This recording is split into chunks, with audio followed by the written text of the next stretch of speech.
주식 초보자분들도 이해할 수 있도록 쉽게 설명해 주시는 분 이동훈 블로크 대표 전화 연결돼 있습니다. 어서 오십시오. 예, 안녕하세요. 예.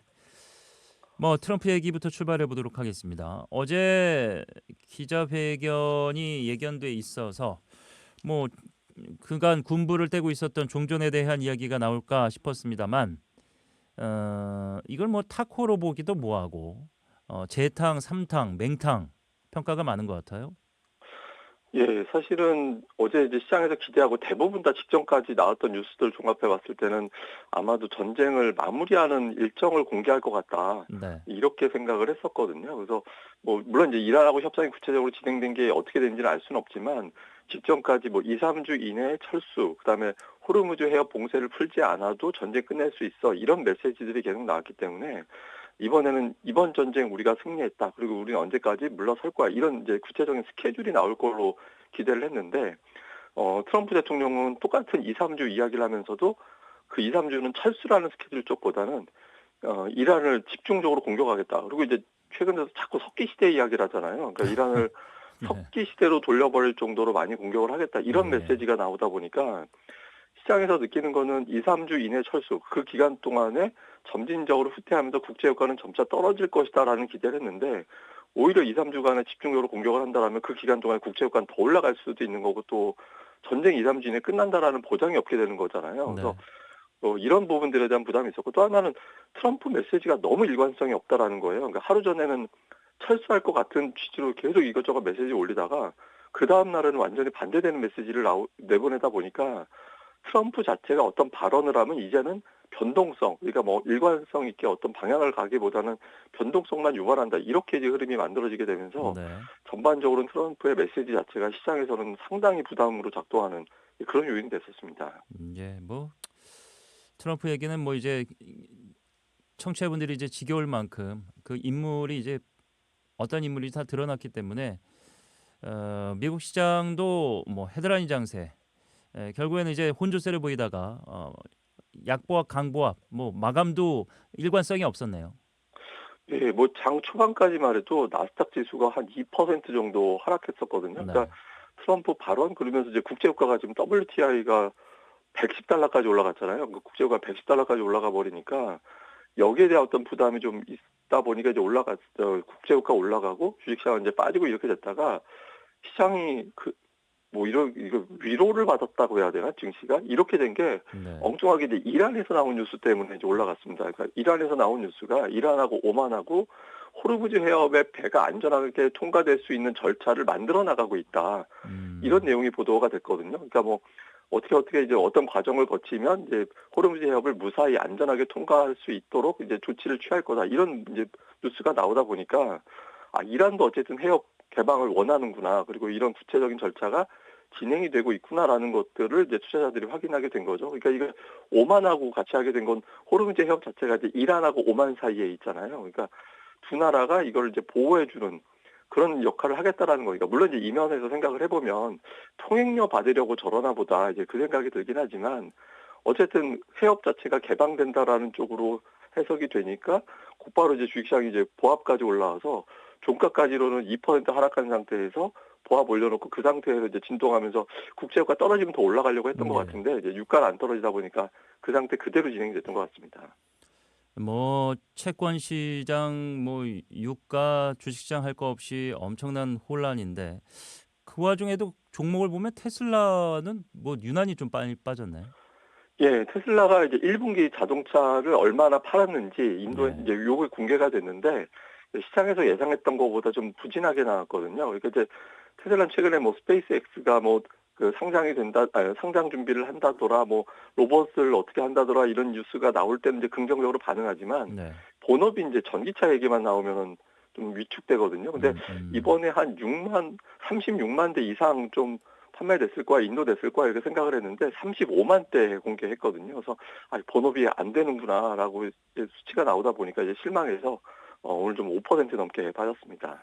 네. 우리 시장은 뭐 어제 그제 흐름을 좀 이어가지 않을까라는 기대감이 있었습니다만 그놈의 트럼프의 입 때문에 난리도 아니었습니다.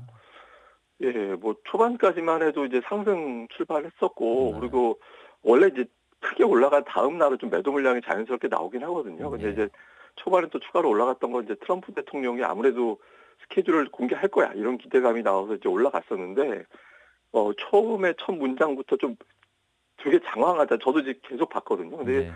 장황하게 이런저런 이야기 하다가 이제 석기 시대 얘기 나오고 하면서부터 이란을 더 세게 압박을 하는 쪽으로 예. 가는구나라고 예. 이제 평가가 됐고 최근에 이제 어떤 뉴스가 있었냐면 중동 국가들이 그러니까 이제 이란을 제외한 중동 국가들이 미국한테 이제 전쟁 이대로 끝내면 안 된다. 그러니까 이란을 더 최대치로 공격에 놔야 된다. 이런 주장을 계속 음. 했다라고 하잖아요. 그래서 그런 압박 때문에 그런지 몰라도 어쨌든 추가적으로 더 세게 공격하겠다라는 메시지가 나오고 이러면 이란이 분명히 또 어떤 반격을 할 것이니까 이거 유가가 쉽지 않겠다. 실제로 이제 그 돌아가는 시간에 이미 국제 유가가 급등을 해버렸거든요. 그래서 예. 뭐 아시아 증시가 전반적으로 우리뿐만 아니라 아시아 증시가 전체적으로 하락하는 이제 그런 양상이 나왔습니다. 예.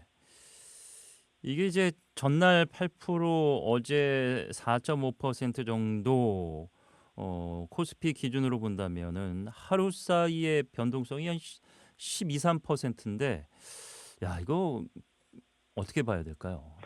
예, 이게 이제 주식 사는 분들 예. 입장에서는 6,000포인트, 6,500포인트 이렇게 가던 지수가 이제 5,000까지 빠졌으니까 그러니까 주가가 많이 싸다. 그러니까 뭔가 계기만 하나 주면 적극적으로 주식을 살 수 있는데 이런 어떤 투자자들이 많이 있다라는 의미가 되거든요. 근데 이제 예. 또 하락하는 쪽, 그러니까 좀 부담스럽게 생각하는 입장에서 이게 좀 아슬아슬하다고 생각하는 게 국제유가가 올라가는 상태에서 굉장히 오래 버티게 될 거고 이렇게 되면 경제 타격이 불가피한데 현재 기간으로 봤을 때는 실제 경제에 타격을 받을 것 같다. 그러니까 이제 음. 지금 미국에서 많이 나오는 이야기가 전쟁이 끝나도 국제유가는 $100 넘어갈 것 같다. 그런 이야기들 많이 나오고 있거든요. 그래서 네.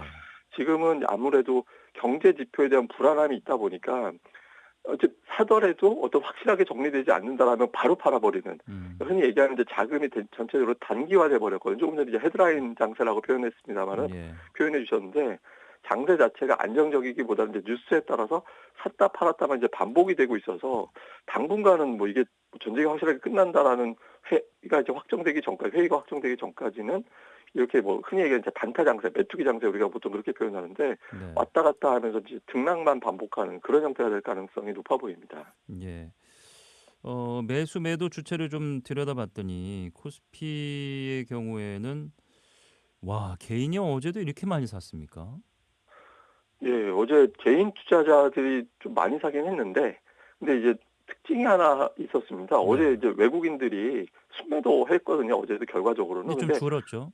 근데 트럼프 대통령의 연설이 끝나고 나서 매도를 늘렸다가 점심 때부터 오히려 외국인들은 사들였습니다. 그러니까 어. 1시 정도부터 따져 그 시간대만 놓고 보면 외국인들이 막판에 한 4천억 정도 샀고요. 네. 기관 투자자들 같은 경우는 피크 대비 따져놓고 보면 한 2조 원 정도 팔았거든요. 그래서 어제 같은 경우만 놓고 보면 사실 지수 하락은 외국인들이 만들어낸 게 아니라 기관 투자자들의 매도 때문에 이제 하락했다 이렇게 봐야 되는데 다행인 건 이제 외국인 투자자들의 매도는 좀 멈칫하고 있는 걸로 보여집니다. 왜냐하면 4월 들어서 하루 평균 매도 금액이 지금 4천억으로 줄었습니다. 이게 3월에 하루 평균 순매도 규모가 2조 원이었거든요. 근데 지금 한 4천억 정도까지 줄어들어서 만약에 이제 오늘 장에서도 외국인 투자자들의 매도 규모가 이 정도로 제한이 된다라면 외국인 투자자들의 매도는 좀 정점이 지나갔다 이렇게도 해석이 되는데 다만 이제 매도가 줄어든 거지 매수는 안 하고 있는 거잖아요. 네. 지금 뭐 국제유가가 뭐 지금 110달러 넘어간 상태이고 이거 우리나라뿐만 아니라 지난주에 일본 증시에서도 외국인 투자자들의 매도 규모가 100억 달러 정도 됐다고 하거든요. 예. 그래서 뭐 아시아 증시 전반적으로 외국인들의 어떤 매도 규모는 좀 줄어들 생각은 없는 것 같습니다. 예. 뭐 많은 투자자들이 좀 궁금해하실 부분이 삼성전자, 하이닉스인데 시장의 변동성을 그대로 이제 따라서 오르내리는 그런 모습이에요. 그럼에도 불구하고 뭐 한국경제 기사 하나 보니까 증권가에서는 그렇게 뭐 안 좋게 보진 않는 것 같은데요. 예, 어제 다행스럽게도 이제 시티라는 외국계 증권사에서 예. 보고서가 하나 나오는데 왜 시티를 주목하냐면 얼마 전에 마이크론의 목표 주가를 하향했거든요. 네. 그래서 이번 주에 그래서 혹시 삼성전자, SK하이닉스도 하향하면 어쩌나 했는데 음. 삼성전자는 30만 원으로 오히려 올리는 그리고 실적 추정 시도 영업이익 50조 원까지도 높여서 전망을 했거든요. 그래서 네. 삼성전자의 전망은 아직까지는 변함은 없는 것 같습니다. 예. 괜히 마음 졸이고 시간마다 들여다보지 마시고요. 매수 매도를 조금 횟수를 좀 자제하는 것도 어떨까? 이런 생각도 저는 개인적으로는 잠깐 해봤습니다. 오늘 여기까지 듣겠습니다. 고맙습니다. 예, 감사합니다. 이동훈 블로크 대표와 함께했습니다.